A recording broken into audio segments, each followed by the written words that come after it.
Assalamualaikum warahmatullahi wabarakatuh. Saya Sartika Wulandari ingin meresum kesimpulan PPKMB Universitas Lampung hari pertama.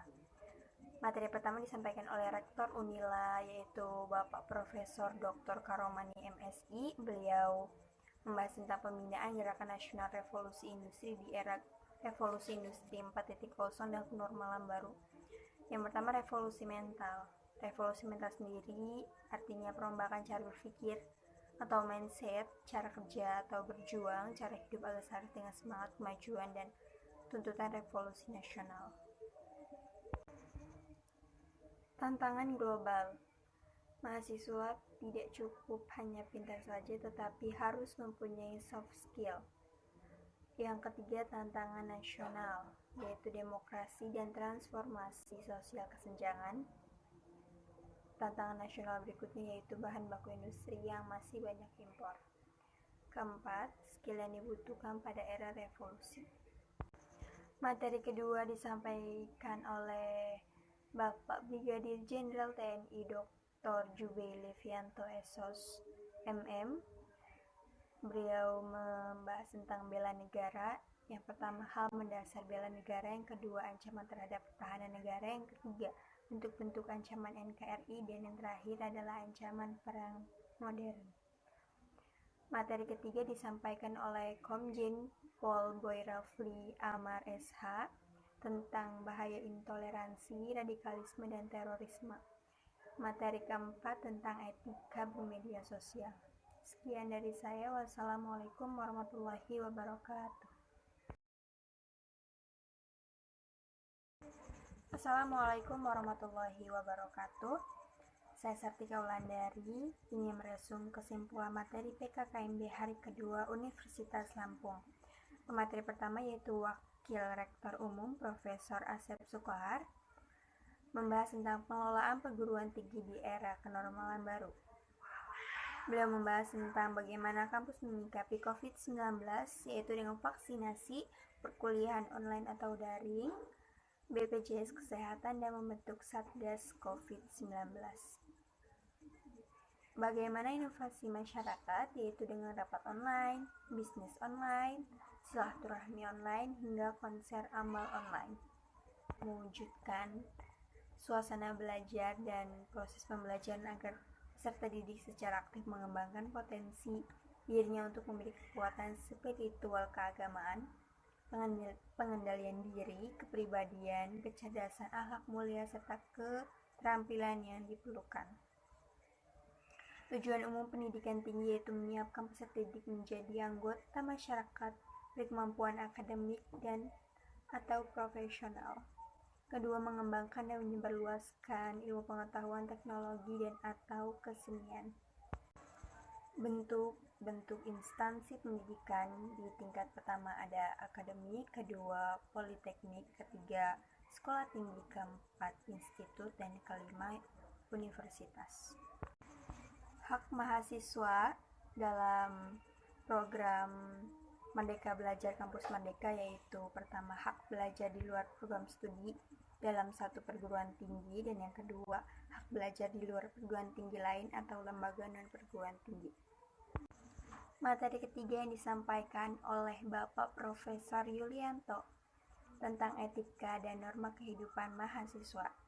Etika adalah nilai-nilai dan norma moral yang menjadi pegangan bagi seseorang atau kelompok dalam mengatur tingkah lakunya. Peran etika. 1. Dapat mengemukakan penilaian tentang perilaku manusia. Kedua, menjadi alat kontrol dalam melakukan aktivitasnya sebagai mahasiswa. Ketiga, memberikan prospek untuk mengatasi kesulitan moral yang kita hadapi sekarang. Keempat, menjadi prinsip yang mendasar bagi mahasiswa dalam menjalankan aktivitas. Kelima, menjadi penuntun. Materi kedua yang disampaikan oleh Bapak Depri Libersonata SHMH yaitu membahas tentang pengenalan bidang kemahasiswaan dan alumni. Proses yang akan kita hadapi saat menjadi mahasiswa yaitu pertama, kita menjadi mahasiswa baru Fakultas Hukum. Yang kedua, kita akan memiliki kemampuan akademik dan non-akademik. Ketika kita menjadi sarjana hukum lalu menjadi alumni sukses. Lalu beliau membahas hard skill dan soft skill.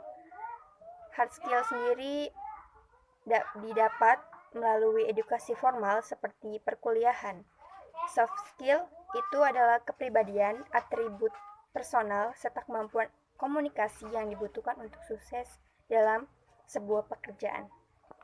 8 soft skill agar sukses di dunia kerja. Yang pertama, keterampilan mengelola waktu, sikap mental positif, teknik berpikir kreatif dan inovatif, kemampuan memecahkan masalah dan membuat keputusan, mampu bekerja dalam tim, kepemimpinan, keterampilan komunikasi dan kemampuan negosiasi. Sekian review kesimpulan materi PPKMB 2021. Wassalamualaikum warahmatullahi wabarakatuh. Assalamualaikum warahmatullahi wabarakatuh. Saya Sartika Wulandari, mahasiswa baru Fakultas Hukum Universitas Lampung. Di sini saya akan mereview rangkum kesimpulan materi dari PKKMB Fakultas Hukum Unila pada tanggal 20 Agustus 2021. Materi pertama yang disampaikan oleh Bapak Dr. Rudi Nata Miharja tentang sistem perkuliahan. Bertemakan Fakultas Hukum Unila tangguh dan tumbuh di era revolusi industri 4.0 dan era kenormalan baru. Sistem perkuliahan dan pembimbingan akademik sistem perkuliahan Unila yaitu ada Fiklas dan Siakad. Peraturan akademik pertama, mata kuliah wajib merdeka belajar, kampus merdeka. Kedua, jumlah SKS wajib tempuh. Ketiga, peran pembimbing akademik. Strategi menghadapi revolusi industri 4.0. Top 10 skill yang harus dimiliki mahasiswa untuk mencapai kesuksesan adalah dengan 1. Complex problem solving, kedua creativity, ketiga negotiation, ketiga coordination with others, keempat people management, keempat service orientation, kelima thinking, keenam emotional intelligence, ketujuh cognitive flexibility, ke-8 judgment and decision making. Assalamualaikum warahmatullahi wabarakatuh. Saya Sartika Wulandari ingin meresum kesimpulan PKKMB hari keempat Fakultas Hukum dari Ibu Yulianeta SHMH, Wakil Dekan Umum dan Keuangan Fakultas Hukum, membahas tentang fasilitas Fakultas Hukum. Fakultas Hukum memiliki 7 gedung, yaitu gedung A memiliki 2 lantai. Lantai pertama sebagai ruang administrasi, ruang kuliah program Dr. S3, dan auditorium Profesor Abdul Qadir Muhammad SH. Lantai 2 sebagai ruang dosen dan administrasi bagian hukum pidana. Gedung B yaitu ruang administrasi dan ruang kuliah, lalu ruang publikasi dan ruang publikasi jurnal. Gedung C yaitu gedung dekanat, pusat administrasi. Lalu gedung D, lantai 1 ruang kuliah dan lantai 2 ruang dosen dan pimpinan fakultas. Gedung E mempunyai 4 lantai, gedung F dan gedung alumni atau IKA.